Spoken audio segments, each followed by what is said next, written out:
This conversation is taking place at the Smyrna Opera House. I'm talking today to Joe Baione.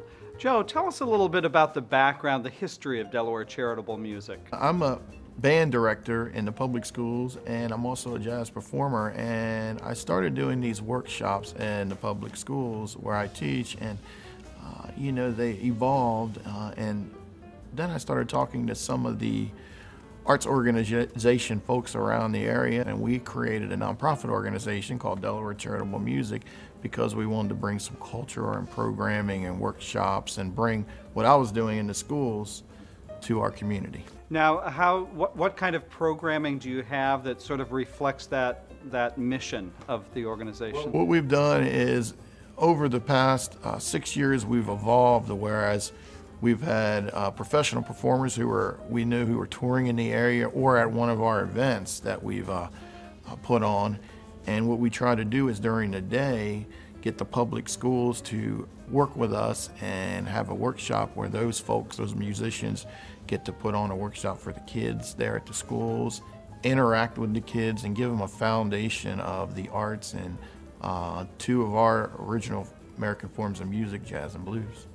So an important part of your community outreach is connecting professional jazz musicians with up-and-coming student musicians. What do those workshops look like, and how do the students respond to that? Well, for example, at the elementary level, the whole building is in there, which can be anywhere from 500 or 600 kids, and they talk about a little bit about their life and how they became a musician person, and the kids and the elementary schools want to hear the music.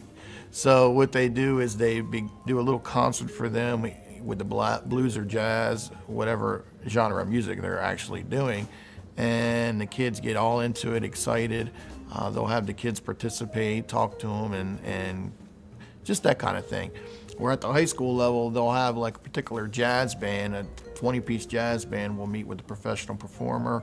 They'll have their horns out and they'll play with the actual clinician, and then the clinician itself will talk to them about the steps that it takes to get to that next level as a professional performer, and some of the advantages of music education in the well-developed child, children, student, adult. So if there were one overarching theme or message you would want to convey to the general public who's not familiar with Delaware Charitable Music, what might that be? It's all about the kids for us, and it's just we want to have these kids experience the experience of interacting with professional musicians, seeing wow, and remembering that the rest of their lives, whether they go into music or not, they can remember that experience and they can grow from that experience, and it just keeps evolving with their families as well. So.